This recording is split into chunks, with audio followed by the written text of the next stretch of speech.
pair of jeans, a shirt or two. Getting back as if we weren't going back.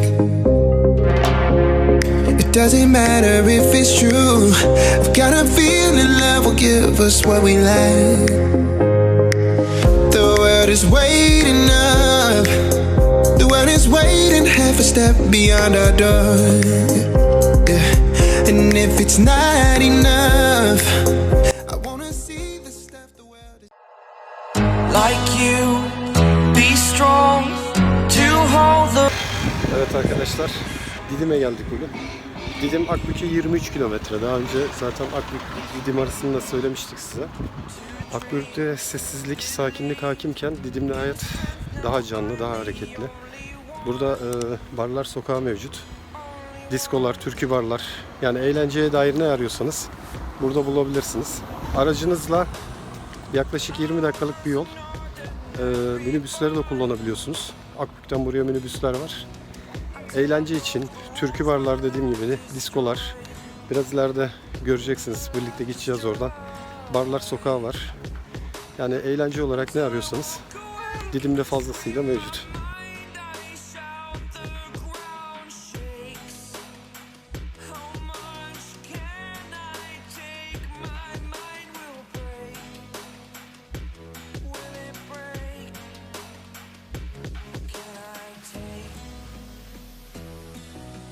Şu anda Altınkum plajına doğru yürüyoruz. Olası.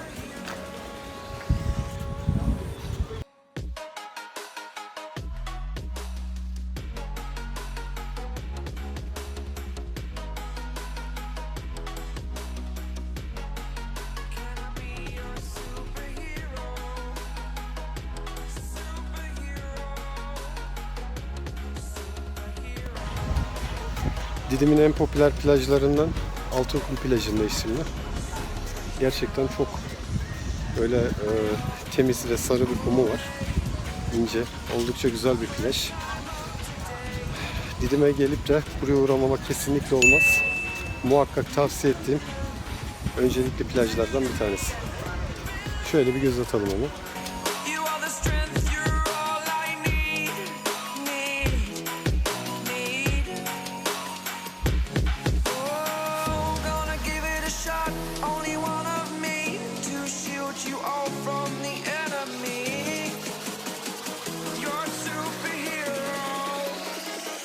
Superhero.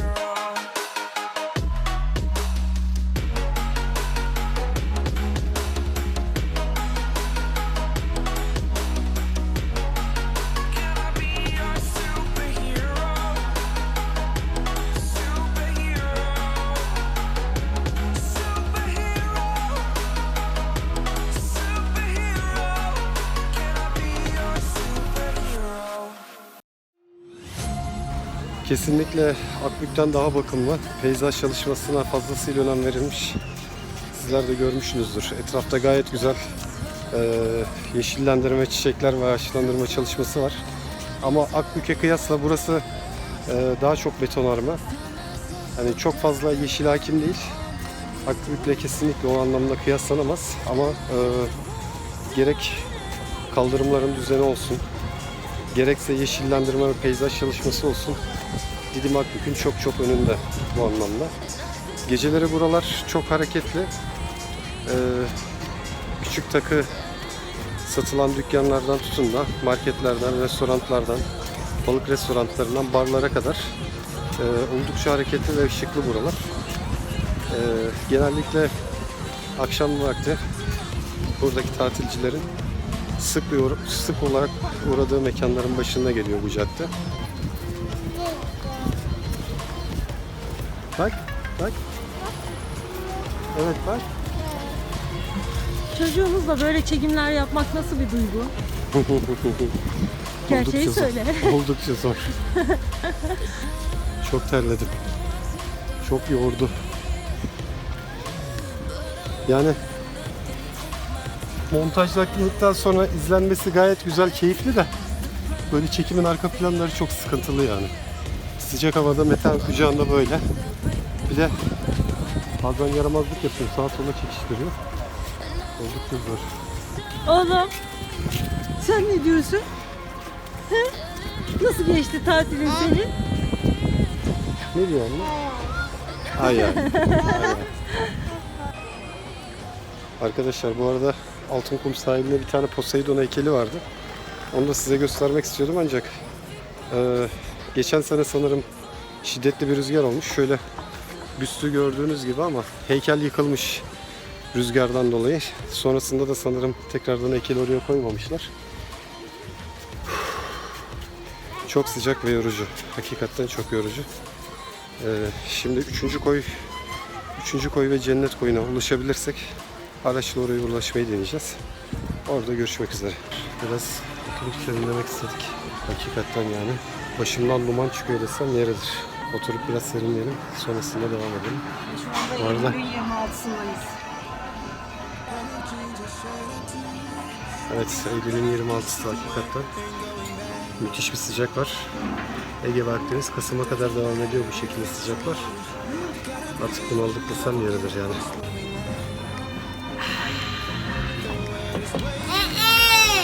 Sen de mi istiyorsun?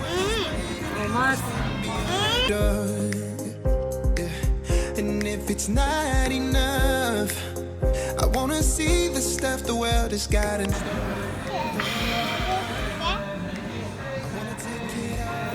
Çok terlemiş oğlum gibi.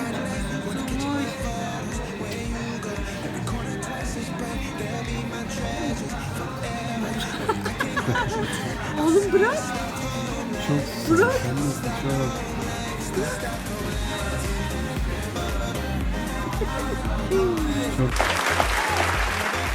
Çalışmadım oğlum. Yeter oğlum bir nefes al.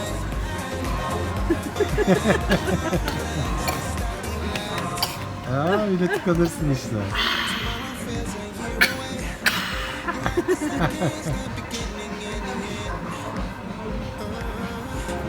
But if in time it's yesterday, your picture's gonna bring it home to me again. Behzat Bey de buranın işletmecisi. Ben Behzat Bey'e şeyi sormak istiyorum. Didim'e geldiği zaman misafirler neler yapıyor? Didim'e geldikleri zaman Altınkum tatilciler için deniz olsun, eğlence olsun güzel bir yer. Ondan sonra Akbük var. Evet. Akbük de gayet güzel bir Evet, Akbük'e zaten görmüşsünüz. Ondan sonra denize girmek için işte 3. koy, 2,5 koy var. Evet. Öğretmenler sitesi var. 3. koya birazdan gideceğiz bu arada. Şey dikkatimi çekti. Altınkum genel olarak barlar, restoranlar, Restoranlar, daha çok eğlence ve yeme içme evet, yeme üzerine içme olan. üzerine. Takı vesaire gibi şeyler almak isterseniz onlar da mevcut yine Altınkum plajında. Evet. Zaten o kısım geceleyin en hareketli olan kısım orası. Tabii doğru mu? tabii gündüz de çok hareketli ama gece daha da hareketli, daha canlı, daha ışıltılı. Burada artık dediğim gibi hani yiyebilecekleri her şey var, görebilecekleri, eğlenebilecekleri alan var. Evet, bilmesi gereken bir Onun yer. haricinde yani şu anda aklıma gelen bu kadar. Evet. Sormak istediğim şey. Bu arada ben şey olarak diyorum, türkü barları var. Muhakkak oraya da ziyaret edilmesi evet, gerekir. türkü barları. Türkü barları, canlı müzik yapan yerler vesaire. Ya gerçekten gece hayatı, şimdi Akbük'le kıyasladığımız zaman Didim'in gece hayatı oldukça hareketli. Evet, Doğru mu? doğrudur. Gece hayatı bayağı hareketli. Normalde bu sene diğer yıllara göre biraz daha zayıf oldu ama Evet, o da daha koronavirüs maalesef pandemi sürecinden İnşallah dolayı. bitmesini bekliyoruz biz de. 3. koya ulaştık. Didim merkeze yaklaşık 4 kilometre mesafede. Buraya minibüslerle de ulaşmak mümkün. Kendi aracınızla gelirseniz yaklaşık 4-5 dakika içerisinde buradasınız.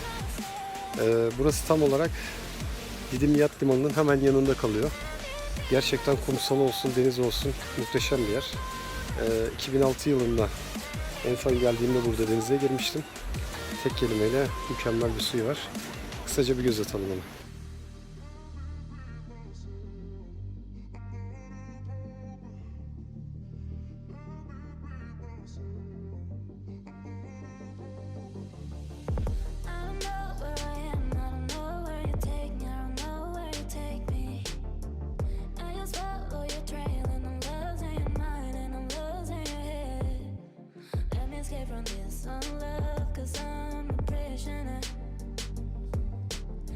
always want to look my way, never back to you. I'm not above it. Let me be myself. I'm not above it. Araçla gelmek isteyenler için otoparkı mevcut. Hemen kıyı bölümünde de kafeteryalar, restoranlar var. Bir şey yemek, içmek istediğinizde de oralardan faydalanabiliyorsunuz. Yine duşakabinleri var. Duşunuzu alıp rahatlıkla burada deniz sefanızı sürebilirsiniz arkadaşlar. Gerçekten tavsiye ediyorum. Arkadaşlar Cennet Akvaryum Koyu'na geldik. Buraya yine Didim merkeze bir 5 dakika uzaklıkta, yaklaşık bir 5-6 kilometre kadar mesafede. Araçla gelmek isteyenler için yol biraz bozuk, onu söyleyeyim. Yaklaşık 1-1,5 kilometre kadar çok ciddi anlamda yolda bozukluk var. Ama yat turu yapanlar için zaten bu koya muhakkak uğruyor. Burada denize girebilirsiniz.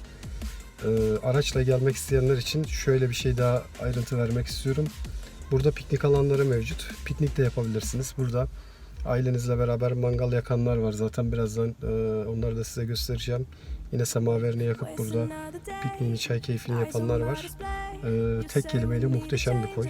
Muhakkak gelmenizi ve görmenizi şiddetle tavsiye ediyorum. Hadi bir göz atalım. You mean it, but you're so right. We're losing track of time, buying things online, and it's not like we need them. We don't need them. So can we just slow? Cennet Koyu, Didim'in en hareketli denizi. Oldukça açık, püfür püfür esiyor. Deniz çok güzel bir dalgası var. Ve öğlenin bu sıcak saatine rağmen oldukça serin. Siz de benim gibi böyle sıcak güneşte cayır cayır yanmak istemiyorsanız çok güzel, çok güzel, çok güzel bir yer. Kesinlikle. Arkadaşlar gerçekten yaz sıcağı. Eylül'de olmamıza rağmen müthiş bir sıcak var. Ağustos sıcağı gibi ama hakikaten Cennet Koyu'nda çok fazla etkilenmiyorsunuz. Gerçekten denizden çok güzel bir esinti var. Daha önce bunu Datça'da yaşamıştık değil mi Serap? Ağustos'un sıcağında dahi bunaltmıyordu. Her yerden püfür püfür bir esinti vardı. Deniz bugün biraz dalgalı. Dalgalı olduğu için de biraz şey görünüyor, bulanık gibi görünüyor ama aslında gerçekten çok temiz suyu var. Az önce de dediğim gibi yat limanıyla yat turu yaparken koylara uğradığında buraya da uğruyor. Burada denize girmenize müsaade ediyorlar. Sonrasında devam ediyor. İleride bir balık çiftliği olması lazım. Balık çiftliğinde yine bir duruyor. Orada bir yemek molası veriyor. Balık yiyorsunuz. Sonrasında tekrardan tura devam ediyor. Burası uğrak noktalarınızdan bir tanesi. Eğer yat turu yaparsanız buraya muhakkak uğrayacaktır. Ama özel olarak aracınızla gelmek isterseniz dediğim gibi yollar çok kötü. Özellikle ilk giriş kısmı çok ciddi anlamda bozuk yollar.